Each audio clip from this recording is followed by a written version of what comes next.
नमस्कार आपण समस्त को टेक विज्ञान चैनल रे स्वागत। देखंतु आज मु आपन को गोटे तंत्रशास्त्र वशीकरण प्रयोग विधि कहबी सेटा तंत्रशास्त्र अनुसार। देखंतु तंत्रशास्त्र नाम हेउछि असली प्राचीन बृहत इंद्रजाल। देखंतु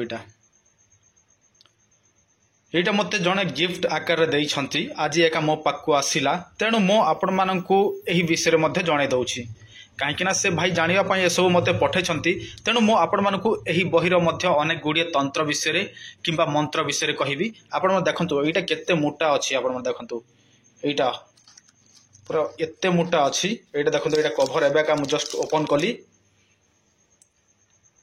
एठी कौन कौन अछि से सब मु आपनको देखौछि। एठी तो हिंदी रे अछि किंतु मु आपण मानको सब किछि ओडिया रे कहबी चिंता करबार किछि आवश्यक नाही। तो फास्ट एठू मु गोटे पेज बाछि सेटा देखि नेबा।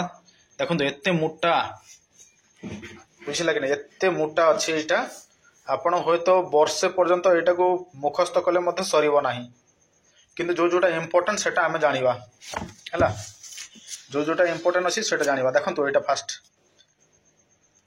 रविवार के दिन तुलसी के बीज को शहदई के रस में पीसकर तिलक करने से अभिलाषी स्त्री देखते ही मोहित हो जाती है।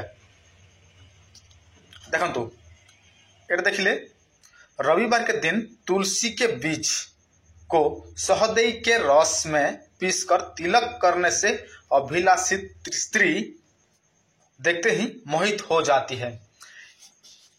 एबे आपण माने एटा को हिसाब करिवे। देखंतु आपण माने को हिसाब करिवे रविवार दिन जिवे तुलसी मंजी आनिबे तापर सेटा कोन करिवे शहदई गछ तो आपण माने चिन्हिचंती ताहार रस को आणिबे एवं एही तुलसी मंजी सहित मिसै कि आपण माने कोन करिवे सेटा को फेंटीबे बा बाटीबे आ सेटा को आपण माने तिलक लगेले आपण जहा ना रे कहिथिबे से स्त्रीटी देखिला मात्र के मोहित हबो।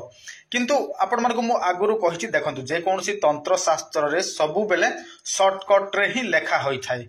एठी कोनसी विधि विधान नाही बुझिले कि नै एठी कोनसी विधि विधान नाही तो आपण माने डायरेक्ट आनिबे आ प्रयोग करिवे ताहले आपण माने भाई से स्त्री जनक केबे हेले मध्ये आपण ठारे वशीकरण हबो नाही।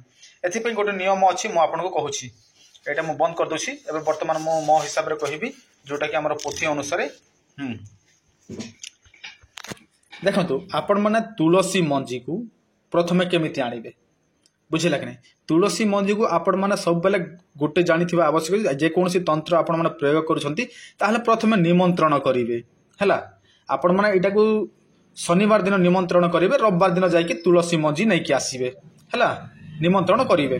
तापर कोन करिवे शहदई गछ को मध्य आपण माने निमंत्रण करिवे। तापर आपण माने सही गछर पत्र आनिबे सेटा को छाचिबे एवं तुलसी मंजी सहित सेटा को बाटीबे एवं आपण माने कोन करिवे तिलक प्रस्तुत करिवे एवं सही तिलक कोन करिवे आपण माने जहा को आपण वशीकरण करिया पई चाहंती जो स्त्री हो कि झियो हो ताहार नाम को उच्चारण करिवे ताहार रूप को स्मरण करिवे एवं तिलक लगेबे बा तिलक मथारे लगेबे बोले से स्त्री जनक आपण को देखिला मात्र का मोहित हबो।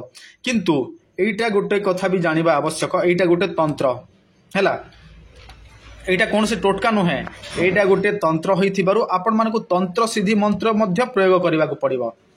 आ बिना तंत्र सिद्धि मंत्र रे आपण माने एही वशीकरण करिया पई चाहिबे ताहले करि परिबे नाही। एटा होछि नियम मु आपण को एथि कहि देली बस एबे आउ जोटा कि हमर नेक्स्ट थिबो अलगा अलगाटा एही बहिरु मु आपण मन को देखि कहिबी जो जोटा इंपोर्टेंट थिबो से सब कहिबी।